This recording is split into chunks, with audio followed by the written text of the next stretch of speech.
Today's lesson is on how to factor completely and solve completely. The first thing we want to look at is the difference between a polynomial, factors, and zeros. So a polynomial is the multiplied out version. We can then factor or basically undistribute to find these factors. We separate these with parentheses. These are all being multiplied together. And if I were to multiply them all together, it would give me my original polynomial. So factors are a polynomial broken down. And then zeros are when we set the factors equal to 0 and solve for x, or whatever our variable might be. So when we're trying to figure out our factors, we know that a binomial is a factor only if the remainder is 0. If the remainder is anything else, it means that it's not a factor because it does not go completely into a number. Think of it like this. If I divided 42 by 8, that's going to give me 5 with a remainder of 2. Because of that remainder, 5 is not a factor. But if I divided 42 by 6, that gives me 7. And that is a whole number on its own, no remainder. Therefore, both of these numbers would be factors. So the same thing is true here, only we need our remainder to be 0. So we're going to determine whether the binomial that was given is a factor for the polynomial. We're going to use synthetic division to do that. We can also do this by factoring. So I'm going to actually do it both ways. So let's try, first let's do factoring. So I'm going to factor x squared plus 2x minus 3. So I've got c at the top, b at the bottom. I need factors that multiply to make -3. Well, the only numbers that multiply to make 3 are 1 and 3. One of them is going to have to be negative so that value is negative, but I want my sum to be positive. Therefore, my bigger number needs to be positive. So it's going to be -1 and +3. So then my factors are x minus 1 and x plus 3. So that way, it's showing me that x minus 3 is not a factor. X plus 3 is, but not x minus 3. But we can also do this using synthetic division. So I'm going to try that. So synthetic division.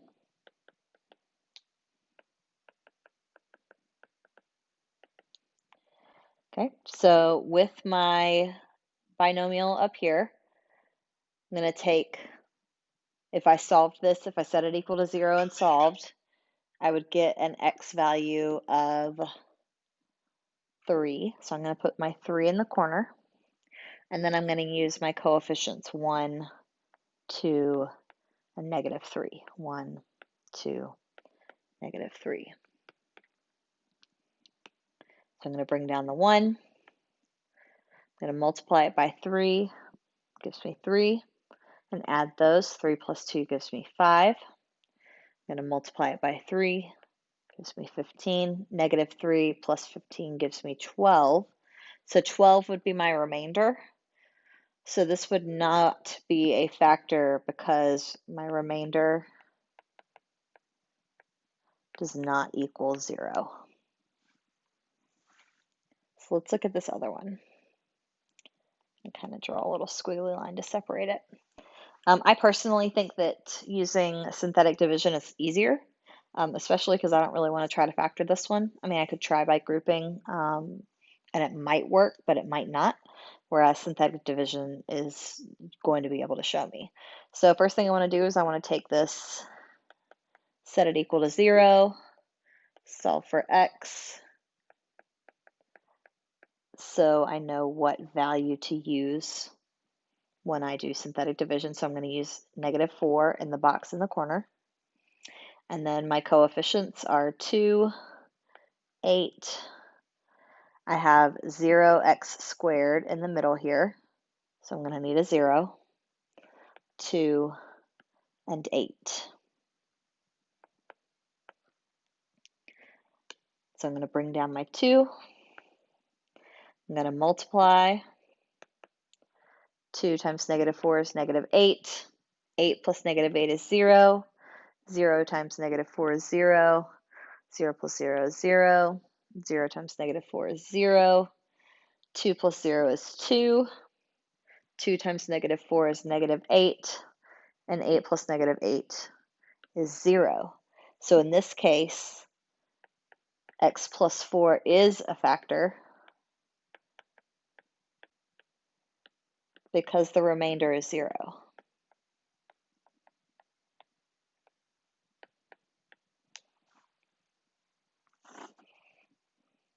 Okay, so that's one thing we can do. Another thing we can do is we can find other factors by being given a factor. So the first time we were figuring out, okay, is this a factor? This time they're saying this is definitely a factor of the big polynomial. What are some other ones? So it wants me to factor this completely, given that x minus 3 is a factor. So we're going to start here, we're going to set this equal to 0. So when I solve for x, I get x equals 3. So I'm going to use x equals 3 to start off. So my coefficients are 2, -11, 3, and 36. Now, because I know that this is a factor, I should get 0 as my remainder because I was told that this is a factor. So I'm going to bring down the 2, multiply 2 times 3 gives me 6, -11 plus 6 gives me -5, -5 times 3 is -15, 3 plus -15 is -12, -12 times 3 is -36, and 36 plus -36 is 0. So that's good because that's what I needed. I needed 0 as the remainder. So that tells me that my other polynomial is 2x squared, because remember I take this exponent and I decrease it by 1, minus 5x minus 12. Well, this isn't done. So this is the other polynomial, but I want another factor. So I need to factor this.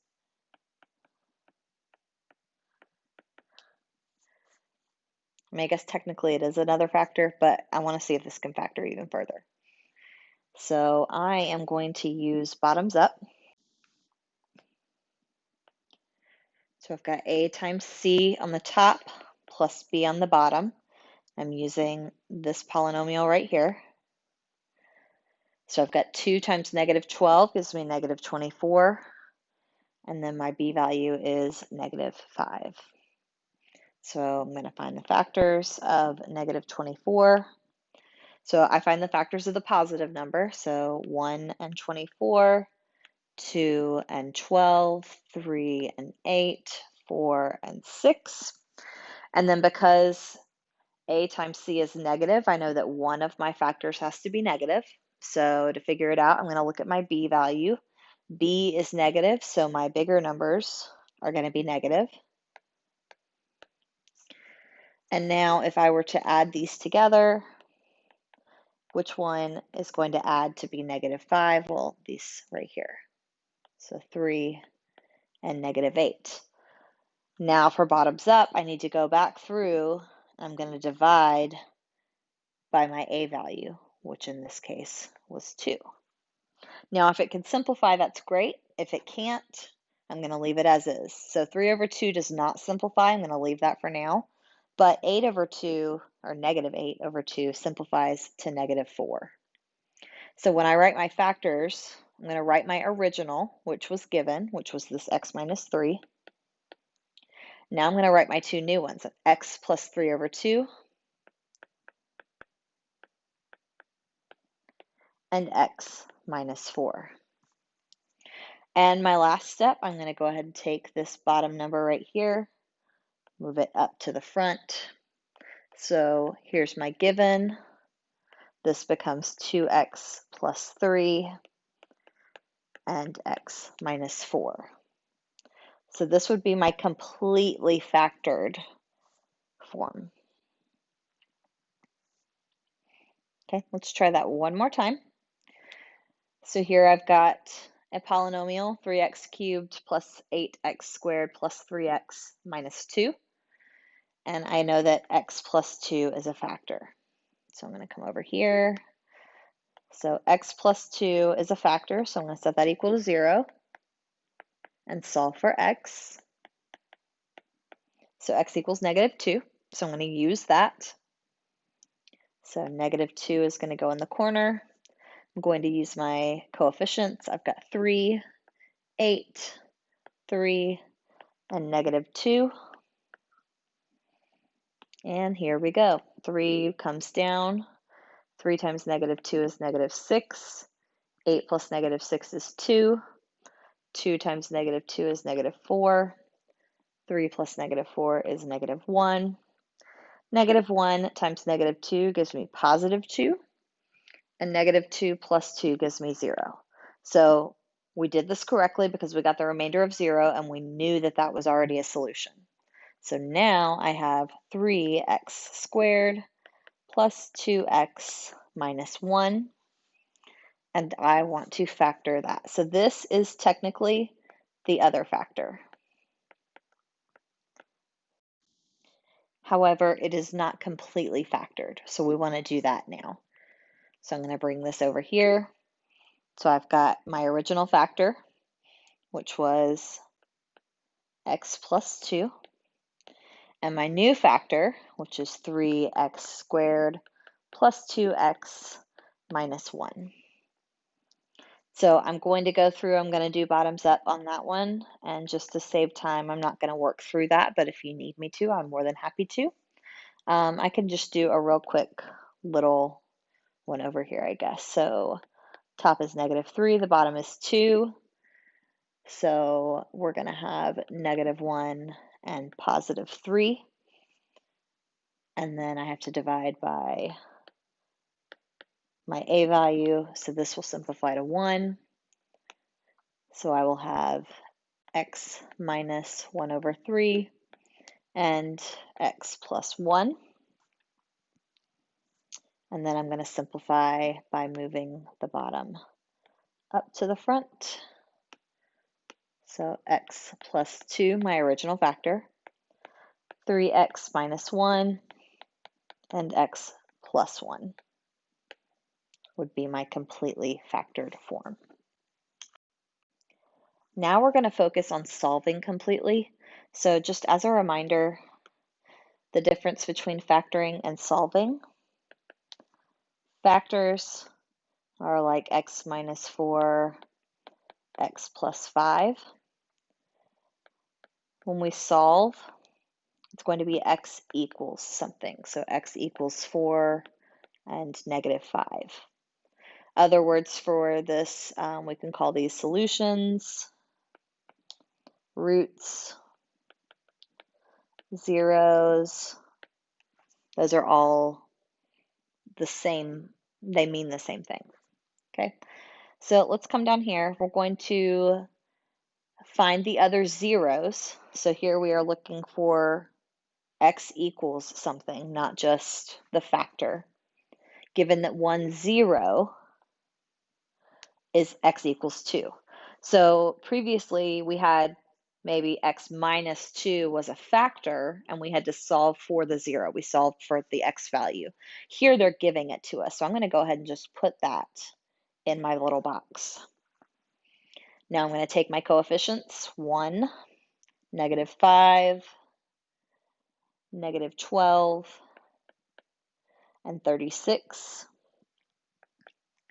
So I'm going to add, we're going to bring the 1 down. 1 times 2 is 2. I'm going to add those. That gives me negative 3 times 2 is negative 6. Add those, gives me negative 18. Times 2 is negative 36. Add those, and I get 0, which is good because it already told me that that was a 0, so my remainder should be 0. So now I'm left with x squared minus 3x minus 18. So this is my other factor.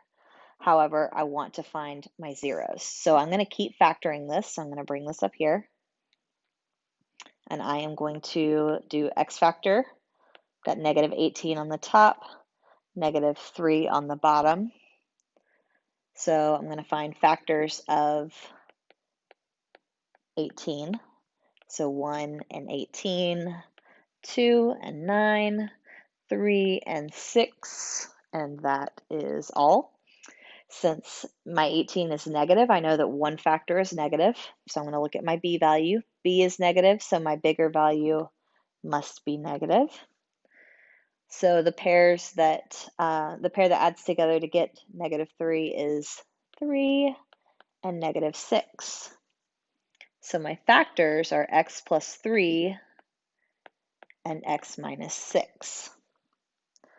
But it wants me to solve.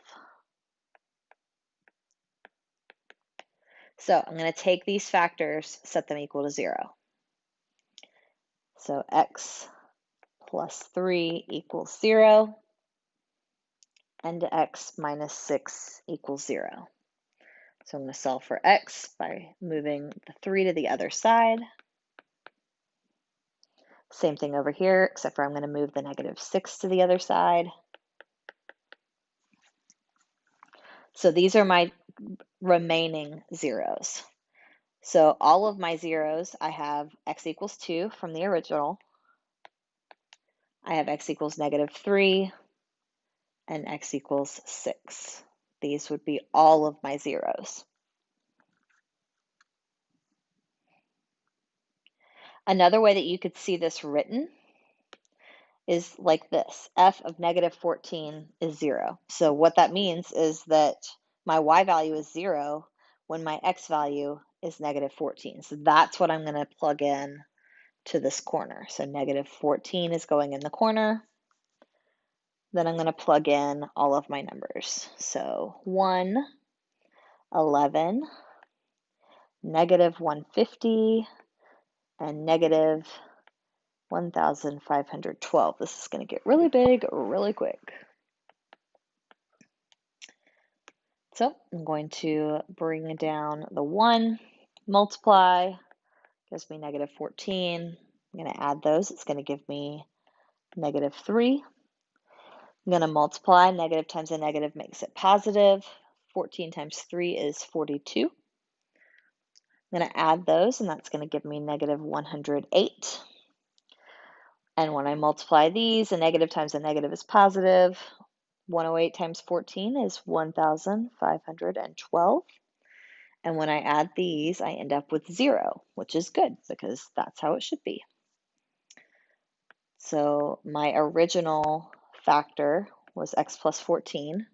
My new one is x squared minus 3x minus 108. So now I am going to factor that. So I've got my original x plus 14. And I'm just going to go ahead and do this one for you guys.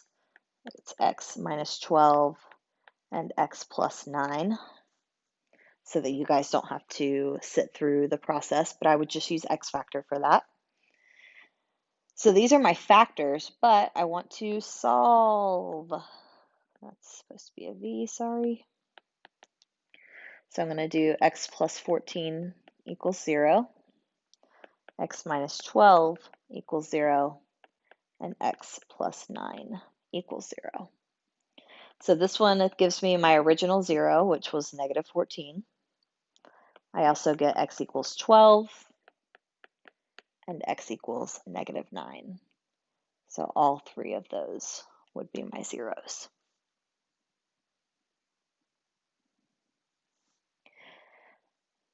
All right, so we've got some little application problems. It says you're given the expression for the area of a rectangle. It wants you to find the expression of the missing dimension. So we're going to be given the area and one side. Well, we know the area is length times width. I'm going to try to find this missing part. Now, there's a couple of ways we can do this. We can always try to factor and find the other one. But again, I just personally prefer synthetic division. I feel like it's a little easier, especially because sometimes you don't know if it's going to factor. So I just go ahead and try it this way. And if the remainder's not 0, then I know I can't factor it. But this is my other factor, x plus 3. So what that tells me is that my 0 is x equals negative 3. And again, I would get that by doing x plus 3 equals 0 and solving for x. So I'm going to put negative 3 in the box. And my coefficients, 1, 10, and 21. And here we go. Bring down the 1. 1 times negative 3 gives me negative 3. 10 plus negative 3 gives me 7. 7 times negative 3 gives me negative 21. And 21 plus negative 21 is 0. So my other factor would be x plus 7. And in this case, that's what it wanted. It wanted just that factor right there. Now, if it wanted the 0, then I would take that factor and set it equal to 0 and solve for x. Let's do that over here. I'm going to switch colors. So x plus 4 equals 0, so x equals negative 4. So that's going in my box. My coefficients are 1, 2, and negative 8. I'm going to bring down the 1. 1 times negative 4 is negative 4. 2 plus negative 4 is negative 2. Negative 2 times negative 4 is positive 8. Negative 8 plus 8 gives me 0. So my remaining factor is x minus 2. And the last one, set it equal to 0. So I get x equals negative 5. So that's going to go in my box. My coefficients are 1, 8, and 15. I'm going to bring down the 1, multiply, get negative 5, add, I'm going to get positive 3, multiply, I get negative 15, add, and I get 0. So my factor is x plus 3.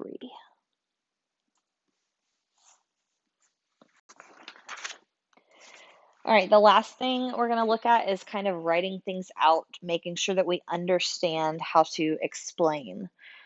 So what are the similarities and differences between these 4 statements? I've got f of 5 equals 0. I've got x equals 5. I've got x minus 5 equals 0. And I've got f of negative 5 equals 0. So the first thing I'm going to do is I'm going to go ahead and write each of these as a 0 and as a factor. So I'm going to write my zeros in orange. So x equals 5 because this is my x value. For b, it's actually already done, x equals 5. For c, I would have to solve, so I would add 5 to both sides. So I would get, again, x equals 5. For d, remember this is my x value, so in this one, x equals negative 5. I'm going to do my factors in purple. So if I were to write this as a factor, I would need this set, my 0, I would need it to be set equal to 0. So basically, I would be moving the 5 to the other side by subtracting. So my factor would be x minus 5. So these first 3 are all x equals 0, so all of my factors are going to be the same, x minus 5. For this last one, it's x equals negative 5, so I would add 5 to both sides to get the right side to be 0. So this one's going to be x plus 5 as my factor. So these top three, A, B, and C, all mean the same thing.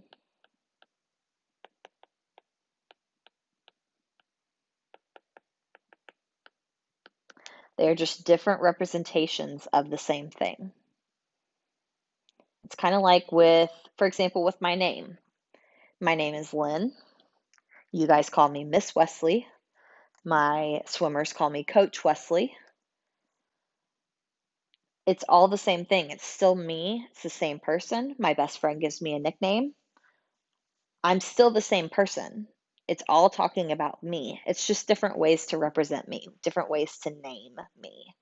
And that's the same thing that's happening here. This is just different ways to name the same thing. All right, number 2, how do you determine if a linear binomial or value is a factor or zero of a polynomial? What we're going to do is we are going to use synthetic division. So we use synthetic division.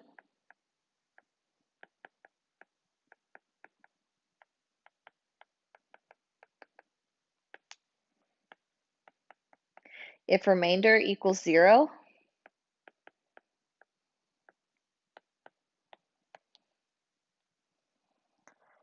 then the binomial is a factor.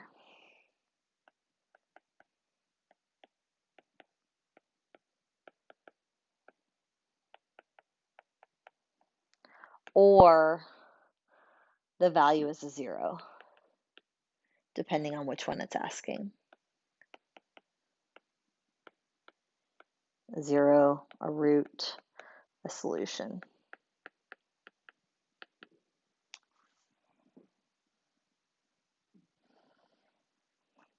So if a remainder is not 0, then it would not be a factor or it would not be a solution.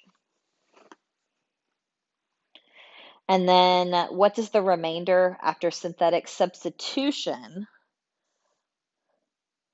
what does that represent? So synthetic substitution is when we get, okay, x equals -4 and we plug -4 in.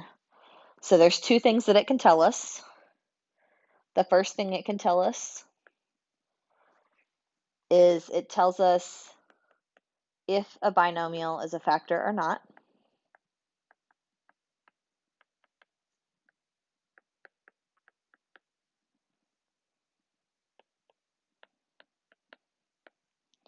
So for factor, remainder equals 0. If it's not, the remainder is not 0.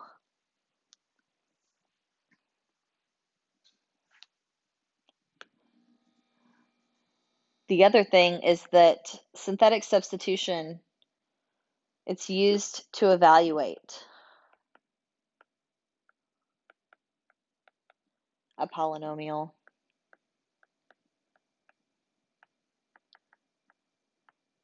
at a given x value.